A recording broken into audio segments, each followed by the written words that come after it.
जाने कायनात सल्लल्लाहु अलैहि वसल्लम ने पता क्या इरशाद फरमाया? आप फरमाते हैं कि सूद 70 गुनाहों की तरह बज़ाहिर एक लगता है, लेकिन है ये 70 गुनाहों की तरह। लेकिन फरमाया इनमें सबसे हल्का गुनाह पता क्या है? जो सूद का जो गुनाह मिलता है ना, है ये 70 गुनाहों की तरह। और उन 70 गुनाहों में जो सबसे हल्का है वो सूद लेने वाले का गुनाह ये है कि वो अपनी माँ के साथ ज़ना करता, अपनी सगी माँ के साथ। इतना बड़ा ये गुनाह है। और जाने कायनात सल्लल्लाहु अलैहि वसल्लम ने इससे जो है किस कदर ज़्यादा सख्ती के साथ मना फरमाया। इतने सख्त अल्फाज हैं, ये तो तसव्वुर करके इंसान के रोंगटे खड़े हो जाते हैं। कोई अपनी वालदा की तरफ ऐसी निस्बत भी नहीं सोचता। और ये कम तर बताया गया, ये कम अज कम है, तो बड़े से बड़ा गुनाह क्या होगा। इसलिए रब्बे ज़ुल जलाल इरशाद फरमाता है यमहकुल्लाहु रिबा व युर्बिस सदक़ात, तुम्हारा रब वो है जो सूद को मिटाता है, सदक़ात को बढ़ाता है। अल्लाह की राह में जो दिया जाता है ना, कहते हैं ना ये मकतब इश्क का अंदाज निराला देखा, उसको छुट्टी न मिली जिसने सबक याद किया। अब बज़ाहिर देखे ना क्या मामला है, सूद में माल आ रहा है लेकिन अल्लाह फरमाता है मैं इसको मिटा रहा हूँ, और सदक़े में बज़ाहिर माल जा रहा है लेकिन अल्लाह फरमाता है मैं बढ़ा रहा हूँ।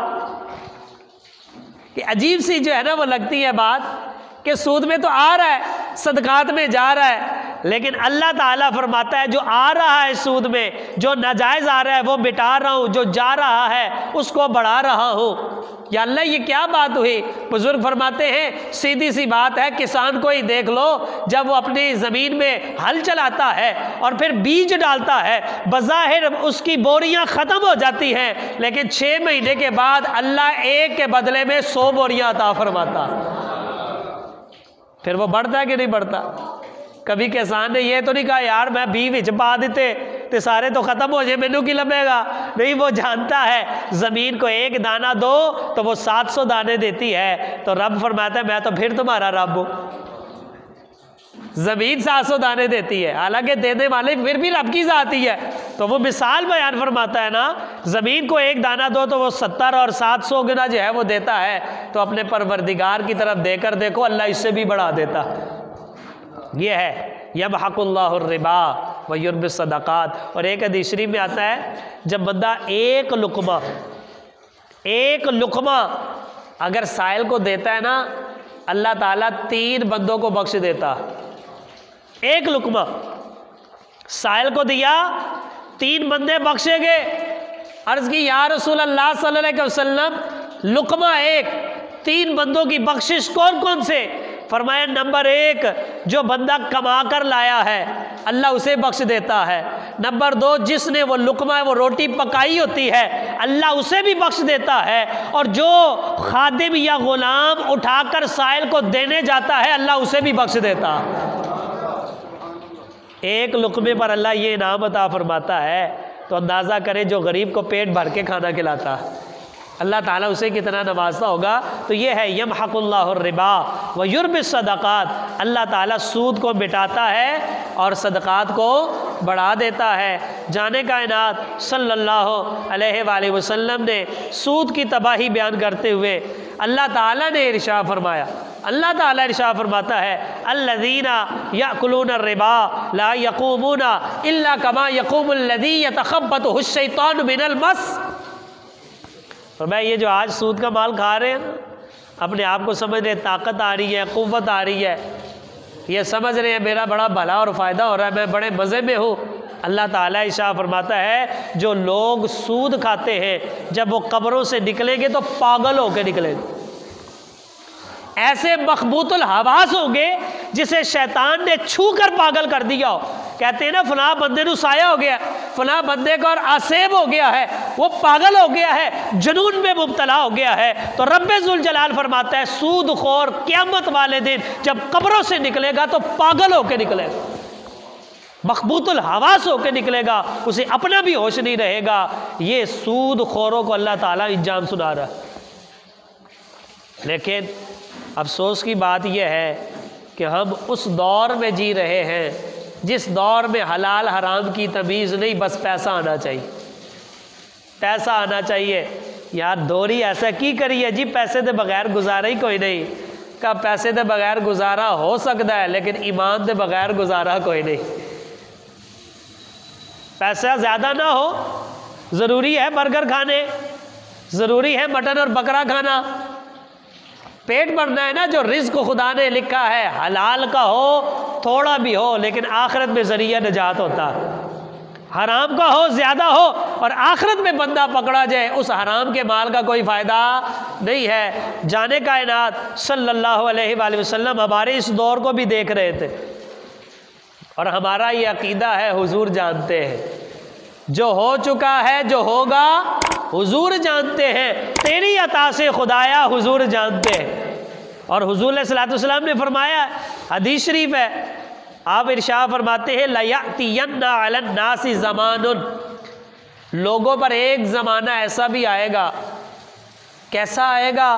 फरमाया, ला युबालिल मरउ बिमा अखदल माला अमिनल हलाली अमिनल हराम, कि इंसान उस वक्त बंदा ख्याल ही नहीं करेगा कि उसको आमदनी कैसे आ रही है, हलाल से आ रही है या हराम से आ रही है, बस पैसा आना चाहिए। हलाल हराम की तमीज़ नहीं होगी, वो ये नहीं देखेगा हलाल है या हराम है, वो सिर्फ यही देख रहेगा कि मेरा आमदनी बढ़ रही है, पैसा आ रहा है, माल आ रहा है। तो आज हम उसी दौर में हैं जो मादी दौर है, जो पैसे की दौड़ है, जहाँ बस कहते हैं पैसा आना चाहिए भाई, जैसे मर्जी आ जाए। लेकिन रब्बे जुल जलाल पर ईमान रखने वाले मोमिन वो होते हैं जिसका अकीदा ये होता है, रिज़्क अल्लाह ने लिख दिया है, मिलना उतना ही है, तो बंदा क्यों ना हलाल की कमाए। ये रिज़्क अल्लाह ने माँ के पेट में ही लिख दिया होगा, ये घटता बढ़ता नहीं है। ये जो आता है ना, वजीफ़ा करो तो रिज़्क बढ़ जाता है, फलां काम करो तो रिज़्क बढ़ जाता है, इससे मुराद ये होता है अल्लाह ताला बरकत अता फरमाता। आपका 1000 रुपये वाला काम 100 रुपये में हो गया तो बरकत नहीं है। बरकत ये है 1000 वाला काम 100 में हो गया, मिला आपको 1000 ही, और जब बंदा गुनाह करता है बरकत ख़त्म हो जाती है, 1000 वाला काम 5000 में होता है, मिलना उतना ही है। लेकिन क्या फ़र्क है, अगर बंदा हलाल कमाता है, अल्लाह के बताए हुए तरीके के मुताबिक कमाता है, अल्लाह उसी में बरकत अता फरमाता है। ज़्यादा काम थोड़ी आमदनी में भी सिमट जाते हैं, लेकिन जब हलाल नहीं होता बरकत नहीं होती, फिर ज़्यादा माल भी हो छोटे काम भी नहीं सिमटते। इसलिए जाने कायनात सल्लल्लाहु अलैहि वसल्लम आपने क्या इरशाद फरमाया, एक ज़माना आएगा कि लोग हलाल हराम की तमीज़ नहीं करेंगे, लेकिन अल्लाह से दुआ करनी, या अल्लाह हमें उन लोगों में न रखना, हमें उनमें रखना कि जिनका ईमान तुझ पर है, तेरे महबूब पाक पर है, कि राज़िक तेरी ज़ात है और तू अपने नबी के सदक़े अता फरमाता है। लेकिन हम जिस दौर में जी रहे हैं, हम समझते हैं सूद के माल से महफिल करा लो तो बंदा बख्शिया जाता है। अब सूद के माल से, हराम माल से बड़ा मकान बना के लिख देते हैं, हाज़ा मिन फ़ज़्ल रब्बी। ये फ़ज़्ल रब्बी नहीं है, ये अल्लाह का अज़ाब है। पैसा आ जाना फ़कत ये अल्लाह का फ़ज़ल नहीं है, हलाल आए और फिर हलाल आने के बाद खर्च भी हलाल जगह पर हो, ये अल्लाह का फ़ज़ल है। तो सूद के पैसे से मकान बना के हाज़ा मिन फ़ज़्ल रब्बी कह देना और महफिल करवा के तो अपने आप को बख्शे हुआ समझना, ये सबसे बड़ा धोखा है। एक वक्त हुआ करता था, आज तो हमें यही है ना, कहते जा पुत्र जा कमा के ले, आज तो मर्जी ले आके दे, ये कहते। लेकिन एक दौर होता था, माँ बाप अपने बच्चों को वसीयत करते थे, पुत्र जिन्ना भी ले आई हलाल दा ले आई, वरना हराम दा एक लुकमा 3 नस्लां बर्बाद कर दा। ये पहले लोग अपने बच्चों को समझाया करते थे, इस घर में हराम का लुकमा ना लाना, इसलिए कि हराम का एक लुकमा 3 नस्लें बर्बाद करता। तो जिसका खाना हराम का, पीना हराम का, सुबह दोपहर शाम का खाना हराम का, अंदाज़ा करे वहाँ क्या हाल बनेगा। इसलिए नबी पाक सल्लल्लाहु अलैहि वसल्लम आप इरशाद फरमाते हैं कि आपने हज़रत अब्दुल्लाह इब्न मसूद फरमाते हैं, लाना रसूलुल्लाह सल्लल्लाहु अलैहि वसल्लम अल्लाह के रसूल ने लानत फरमाई। किस पर? सूद खाने वाले पर। किस पर? सूद खिलाने वाले पर। यानी सूद लेने वाला, सूद देने वाला, फिर सूद लिखने वाला, फिर सूद पर गवाह बनने वाला, चारों पर हुजूर ने लानत फरमाई। हम कहते हैं नहीं नहीं मैं तो नहीं लिया, उन्हें लिता, मैं तो खाली गवाही पाई है, मैं तो खाली जमानत दी है। हुजूर फरमाते हैं गवाही डालने वाला, लिखने वाला, देने वाला, लेने वाला, सब पर अल्लाह के रसूल की लानत है। और आपको पता है रसूलुल्लाह सल्लल्लाहु अलैहि वसल्लम की लानत, हुजूर की ज़ात वो ज़ात है कि जब ताइफ में हुजूर को पत्थर मारे गए, हुजूर अलैहिस्सलाम लहूलुहान हो गए, पहाड़ों के फरिश्तों ने आकर कहा हुजूर हुक्म दे इन पहाड़ों को इन पर उलट देते, तो हुजूर ने फरमाया नहीं, मैं रहमत बन के आया हूँ, ज़हमत बन के नहीं आया। वो रहमतुल लिल आलमीन सल्लल्लाहु अलैहि वसल्लम सूद लेने वाला, देने वाला, लिखने वाला, गवाह बनने वाला, उन सब पर लानत फरमाए। तो आप अंदाज़ा करें अल्लाह और उसके रसूल अलैहिस्सलाम के नज़दीक कितना बड़ा गुनाह। लेकिन जब तक ज़िंदगी है बंदा तौबा कर ले, अल्लाह ताला बख्शने वाला। लेकिन तौबा क्या है? खाली ये नहीं अल्लाह मेरी तौबा, बल्कि जिनसे जो नाजायज़ माल लिया है वापस करे, जो उनकी असल रकम के अलावा लिया वो वापस करे, उनसे मुआफ़ी करवाए। और जब ऐसा कर लेता है फिर अल्लाह ताला ऐसे बंदे को अपना वली भी बना लेता। एक बुज़ुर्ग गुज़रे हैं हज़रत हबीब अजमी रहमतुल्लाह ताला अलैह।